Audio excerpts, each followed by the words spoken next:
So hello everyone, this is Saurabh Naseer. आप सबका मेरे चैनल पे स्वागत है। एंड आज फिर से संडे आ चुका है तो मैं एक नई स्टोरी लेके आया हूँ आपके साथ शेयर करने के लिए। तो बात है 2014 की, कुछ नवंबर दिसंबर की, जब हम लोग फाइनल ईयर के लास्ट सेमेस्टर में आ चुके थे और वो सैड मोमेंट आ चुका था हमारे लाइफ में, जैसे कि मैं लास्ट एपिसोड में बताया था आप लोग को वैसे ही। तो उसको थोड़ा एक्साइटिंग बनाने के लिए हार्दिक ने बोला एक एडवेंचर ट्रिप पे जाते हैं सब मिलके। तो बस भैया ये वही एडवेंचर ट्रिप है। यस, हम लोग वो एडवेंचर ट्रिप में लेह लद्दाख जाने वाले थे। तो बस स्टोरी स्टार्ट करते हैं बिना किसी देरी के।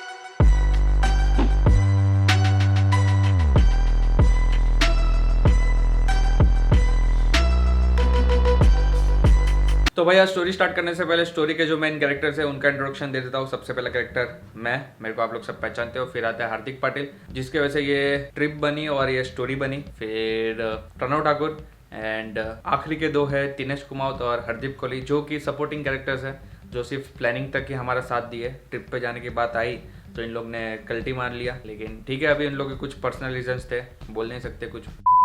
तो अभी शुरू से शुरू करते हैं। तो हम लोग प्लानिंग कर रहे थे लेह लद्दाख जाने की, वो भी बाय बुलेट फ्रॉम मनाली। ठीक है, तो फनी बात ये है कि हम लोग को राइडिंग एक्सपीरियंस था नहीं, सिर्फ हम लोग को बाइक चलानी आती थी। तो नॉर्मल बाइक चलाई थी हम लोग ने, बजाज प्लेटिना हो गई या फिर होंडा शाइन हो गई, वो भी दोस्तों की।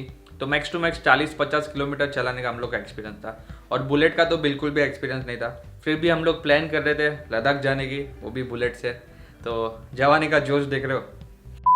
तो बात है 2014-15 की, जब यूट्यूब भी इतना फेमस नहीं था और यूट्यूब पे सिर्फ म्यूज़िक वीडियोस अपलोड होते थे। बाकी लद्दाख ट्रिप के बारे में कोई भी फुटेज अवेलेबल था नहीं वो टाइम पे, और इंटरनेट पे भी इतनी इन्फॉर्मेशन अवेलेबल थी नहीं, क्योंकि लोग तभी वो टाइम पे इतना ये वाला ट्रिप करते नहीं थे कोई। लेकिन फिर भी हम प्लानिंग कर रहे थे, हमें जाना था ट्रिप पे, क्योंकि जवानी का जोश था, और जवानी का जोश आपसे कुछ भी करवा सकती है। तो हम लोग ने सारा प्लानिंग हार्दिक पे छोड़ दिया था, क्योंकि हार्दिक 12th स्टैंडर्ड में लद्दाख जा चुका था, बाई बस गया था अपने एक फ्रेंड के साथ। तो उसको थोड़ा बहुत आइडिया था कैसा है क्या है, तो प्लानिंग सब उसके ऊपर छोड़ दिया और हम लोग ऐसे ही बाजू में बैठ के हाँ हाँ हाँ हाँ ऐसा करते रहते थे। ठीक है, फिर शॉपिंग वॉपिंग चालू की हम लोग ने। एक रक्सैक ले लिया मस्त, फ्लिपकार्ट से सेल चालू था तभी वो टाइम पे। फिर स्पोर्ट शूज़ ले लिया and track pant wake pant ले लिया, स्वेटर्स तो थे ही पहले से, एंड थर्मल भी पड़ा हुआ था। तो सब सेट हो गया था हम लोग का ट्रिप के लिए सब कुछ। तो हम लोग ने फिर 9th की टिकट बुक कर ली ट्रेन की दिल्ली के लिए, क्योंकि 2nd को हमारी एग्ज़ाम ख़त्म होने वाली थी और 15th को मनाली लेकर रास्ता खुलता है। तो हम लोग को 9th सबसे बेस्ट लगा, और 2-3 दिन का विंडो भी मिल जाएगा मस्त घूमने के लिए बाकी सब जगह। तो उस हिसाब से हम लोग ने 9th की टिकट बुक कर ली। ठीक है, तो देखो अभी नसीब सबका गांडू होता है और हमारा भी गांडू था, तो उसके वजह से कहानी में आता है एक ट्विस्ट।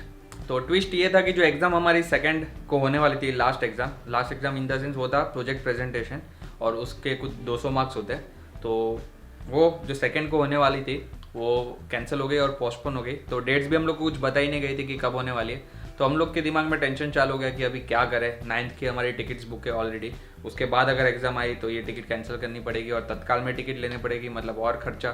तो एग्ज़ाम को छोड़ के हमारे दिमाग में ये टेंशन बढ़ने लग गया था। लेकिन फिर हॉस्टल वाले लोग का आपको एटीट्यूड पता ही है कि जो भी होगा वो देख लेंगे, भगवान पे छोड़ देते हैं। तो भगवान भरोसे हम लोग ने सब कुछ छोड़ दिया, एंड लकीली नसीब हमारा इतना गांडू भी नहीं था जितना हम लोग सोच रहे थे। और 5th और 6th को हमारे एग्ज़ाम की डेट्स आ गई, तो हम लोग बहुत खुश हो गए।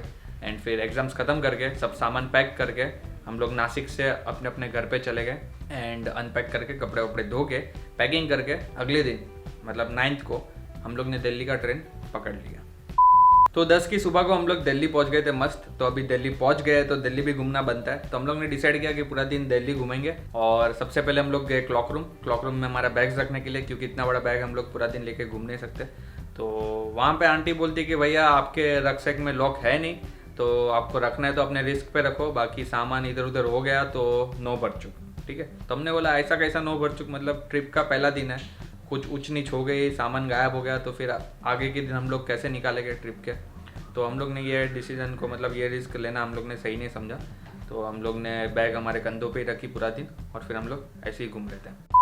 तो अभी पूरा दिन दिल्ली में घूमना था, तो सबसे बेस्ट ऑप्शन है मेट्रो, और लाइफ में पहली बार मेट्रो में बैठने वाला था मैं। तो पीक आवर्स का टाइम था, और आपको पता है पीक आवर्स में कैसी भीड़ रहती है। वो भीड़ में हम लोग हमारा रक्सैक लेके मेट्रो में चढ़ गए। ठीक है, फिर लोग ऐसा देख रहे हैं हम लोग को कि ये बच्चे इतना बड़ा बैग लेके कहाँ जा रहे हैं, कहाँ से आए क्या पता, ये वो खड़े रहने की जगह नहीं है, और ये लोग बैग लेके यहाँ पे घुस गए हैं। तो मतलब बोल नहीं रहा था कुछ, लेकिन उन लोग के लुक से पता चल जाता कि ये किस टाइप का लुक दे रहे हैं हम लोग को, ठीक है। लेकिन हम लोग को कुछ फ़र्क नहीं पड़ रहा था, हम लोग हमारे स्वैग में अलग ही खड़े थे, मस्त शॉर्ट्स पहने, टी शर्ट्स पहने, ग्लेयर्स पहने, किसी दुनिया का कुछ टेंशन नहीं, क्योंकि उस टाइम पे जवानी का जोश था, समझ रहे हो, जवानी का जोश। तो दिल्ली में सबसे पहले हम लोग गए इंडिया गेट पे, और इंडिया गेट के जो सामने वाला रास्ता ना वो पूरा चल के जा रहे थे, रक्सैक पहना हुआ है और इतना वजन लेके पहली बार मैं अपने लाइफ में चल रहा था। और फिर वहाँ पे थोड़े बहुत फोटोज खींचे, एंड फिर वहाँ से हम लोग चले गए चांदनी चौक, और वहाँ के छोले भटूरे खाए फेमस। एंड फिर हम लोग ने रात को चंडीगढ़ की ट्रेन पकड़ी, फिर रात को हम लोग चंडीगढ़ पहुँचे, एंड फिर चंडीगढ़ से हम लोग ने पकड़ी शिमला की बस। तो शिमला की बस हम लोग ने जो पकड़ी थी वो प्राइवेट नहीं थी, गवर्नमेंट बस थी। तो यहाँ पे बैठने की तो छोड़ो, खड़े रहने की भी जगह नहीं थी, और उसमें हम लोग हमारा रक्सैक लेके बस में चढ़ गए थे, ठीक है। क्योंकि डिक्की में रखने का हम लोग को रिस्क लेने का ही नहीं था, मतलब कोई रिस्क लेने का नहीं है, सामान के साथ इधर उधर हो जाएगा तो आगे का ट्रिप हमारा खतरे में, ठीक है। तो रक्सैक लेके ही चढ़ गए, एंड यहाँ पे मतलब सांस लेने तक की जगह नहीं थी उसमें। फिर घाट एरिया आया, थोड़ी ठंड बढ़ गई रात को, तो लोगों ने विंडोज़ बंद कर दी, तो सांस लेने को भी नहीं हो रहा था, तो मेरे को सफोकेशन होना स्टार्ट हो गया, ठीक है। तो अब भी जाना था विंडो की तरफ, तो क्या करे, कैसे जाए, जगह नहीं, कुछ नहीं। तो यहाँ पे मेरे दिमाग में एक आइडिया आया कि भैया थोड़ा वॉमिटिंग का एक्टिंग कर, अपने आप तेरे को जगह मिलेगी। तो मैंने की थोड़ी वॉमिटिंग की एक्टिंग, मैंने बोला भाई हटो हटो वॉमिटिंग हो रही है, ऐसा ऐसा। तो लोगों ने रास्ता बनाया और मेरे को पीछे का जो दरवाज़ा होता है वहाँ पे मस्त खड़ा कर दिया, और मैंने उसका विंडो खोला, एंड फिर शांति मिली बस। तो फिर सुबह मस्त हम लोग शिमला पहुंच गए, एंड पूरा दिन हम लोग शिमला में ही घूमने वाले थे। तो सबसे पहले हम लोग गए जो फेमस चर्च है शिमला का वहाँ पे, फिर उसके बाद हम लोग गए हनुमान का जो टेम्पल है फेमस टॉप पे शिमला के, वहाँ पे गए। फिर वहाँ पे बड़ी लाइन थी तो हम लोग ने बाहर से दर्शन कर लिए हनुमान जी के, एंड वहाँ पे बैठ के हम लोग ने टाइम स्पेंड किया, फोटो वोटो खींचे, एंड पूरा दिन ऐसे ही शिमला में घूम रहे थे। हम लोग ने होटल वोटल कुछ लिया नहीं था, क्योंकि हम लोग को बचाने थे पैसे, ठीक है। क्योंकि घर पे हम लोग ने बताया नहीं था कि हम लोग बाइक रेंट पे लेने वाले हैं, तो बाइक रेंट के जो पैसे बचाने थे वो हम लोग को ऐसे ही करके बचाने पड़ेंगे, तो होटल लिया नहीं था। एंड रात हो गई, फिर रात को हम लोग ने बस पकड़ ली मनाली के लिए। तो 12 की सुबह को हम लोग कुछ 5-6 बजे मनाली पहुंच गए थे, एंड फिर हम लोग ने होटल में चेक इन किया, एंड 3 दिन के बाद हम लोग यहाँ पे मस्त गर्म पानी से नहा रहे थे, तो नहा के कुछ अलग ही मज़ा आ गया। फिर ये देखो, ये हमारे होटल के विंडो से ऐसा व्यू आ रहा था, तो ये व्यू देख के, ये नज़ारे देख के हम लोग मतलब अलग ही एक्साइटेड थे, और अलग ही 7वें आसमान पे पहुंच चुके थे, क्योंकि पहली बार ऐसा ट्रिप कर रहे थे, और एक एक्साइटमेंट था कि अभी लद्दाख जाना है, तो समझ रहे हो। तो बस थोड़ा बहुत रेस्ट किया, एंड फिर हम लोग निकले होटल से बाहर मॉल रोड की तरफ कुछ 10-11 बजे, क्योंकि बाइक्स की इंक्वायरी करनी थी। तो मॉल रोड पे जितने भी बाइक्स के शॉप थे, रेंटल शॉप, वहाँ पे जाके हम लोग ने इंक्वायरी की, हम लोग को पूछा कि भैया बाइक अवेलेबल है कि नहीं। तो लोग बोले कि क्या रोहतांग जाना है आप लोग को, तो हम लोग ने बोला नहीं लद्दाख जाना है। तो उन लोग को मजाक लग रहा था, तो लोग बोले नहीं अवेलेबल नहीं है। और फिर हम लोग ने बोला नहीं सीरियसली लद्दाख जाना है, तो बोलते नहीं लद्दाख जाना है सीरियसली, तो भी अवेलेबल नहीं है ऐसा वैसा। तो फिर हम लोग को कहीं से भी मतलब बाइक नहीं मिल रही थी, तो यहाँ पे हमारे 25% जो होप्स थे वो ख़त्म हो गए थे। तो हम लोग ने बोला ठीक है चलो अभी पूरा दिन बाकी है, तो हम लोग फिर गए ब्यास नदी के किनारे, और वहाँ पे बैठ के थोड़ा टाइम निकाला हम लोग ने, मस्त फोटो वोटो खींचे। तो अभी सेकेंड डे हम लोग फिर से निकले चलते हुए ओल्ड मनाली की तरफ, एंड रास्ते में जितने भी शॉप दिखे हम लोग को बाइक वाले, उन लोग सबको पूछा कि बाइक अवेलेबल है कि नहीं। तो आधों ने बोला कि नहीं अवेलेबल है, और आधों ने बोला कि शाम को आना, शाम को पता चलेगा। तो यहाँ पे फिर से हमारे 50% जो होप्स थे वो ख़त्म हो चुके थे।